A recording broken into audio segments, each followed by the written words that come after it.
Hello guys, आमचं 20 वर्षापासून हा बिझनेस आहे. तर लाडू विकायला रेडी आहेत. तर गाईज हे डिंक ड्रायफ्रूट लाडूचं मिक्सिंग आहे बरं का. पप्पा जरा आपल्या लाडू बद्दल मध्ये सांगा, तुमच्या इथे पण बनवतात का? पूर्वीची लोक बनवायची. खतरनाक म्हणजे बोलले पप्पा, मला आवडलं. I am absolutely right. हो हो, इंग्लिश. मी पण रेडी झालो मित्रांनो, पण विश्व आंघोळीला गेलेला आहे. आमचं लाडू एकदा खाल्ला ना, कार्यक्रमच.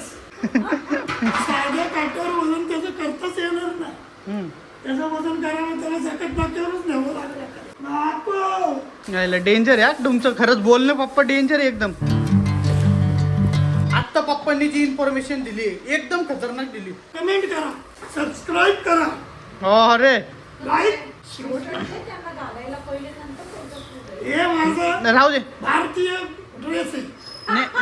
माणसाच्या कपड्यांवरनं त्याची लायकी विचारायची नसते, त्याच्या वागणुकीतनं आणि त्याच्या बोलण्यातनं कळत असतं. पप्पा म्हणजे औषधीमध्ये जंग लागली आहे की कोण भारी कॉन्टेंट क्रिएटर आहे. तुम्हाला रेसिपी पाहिजे असं डिंक लाडूची तर मिळेल, पण अर्धवट. काय बोलण्याची पद्धत आहे पप्पांची, खरंच मानलं पाहिजे. नाही म्हणजे त्यांना अनुभव आहे. आता आपण पटकन लाडू विकून येऊ.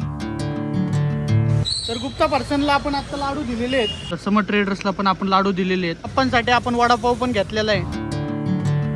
तर काही आता आपण घरी आलेलो आहे आणि अचानकच पाऊस चालू झालाय. हो का, पूर्ण भिजलेलो आहे. आणि इकडे बघा पप्पा आणि मम्मी हाताने कसे डिंक ड्रायफ्रूट लाडू बांधते ते. काही कॉलेजवरनं आलेलं आहे आणि विष्णूने सगळी पॅकिंग 1 मॅन आर्मी केलेली आहे. आज सकाळपासून काय काय झाले बघा. डिंक ड्रायफ्रूट लाडू झालेत, खजूर खोबरा लाडू झालेत, मोठा डिंक पॅकिंग केलाय.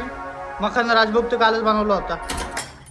कुलूप पण लावते ना मित्रांनो. कुलूप बघा कसं लावले नीट.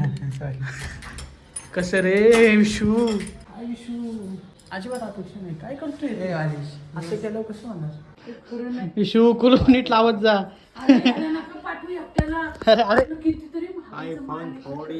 चोरी होईल नाही बावळट.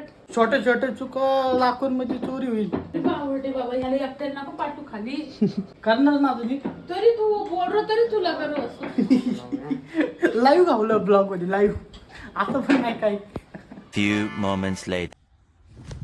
सो गाईज, आता जस्ट मी झोपलो होतो. हळू बोलतोय कारण की साईच्या आतमध्ये टेस्ट चाललेली आहे. तेव्हा साईची टेस्ट चालली तिथं. तर पप्पा इथं पिशव्या भरते ते. ड्रायफ्रूट लाडू किती भारी दिसते ते बघा. तर गाईज आम्ही परत एकदा चाललोय लाडू विकायला. आता चाललोय आम्ही सिंहगड रोडला.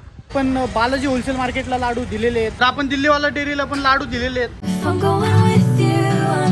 तर गाईज मम्मी इथं खिचडी बनवतीये. तर गाईज आता आपण चाललोय पनीर चिल्ली आणायला. चल विशू पटकन. तर गाईज कॅटी बघा कशी बसली. कॅटी.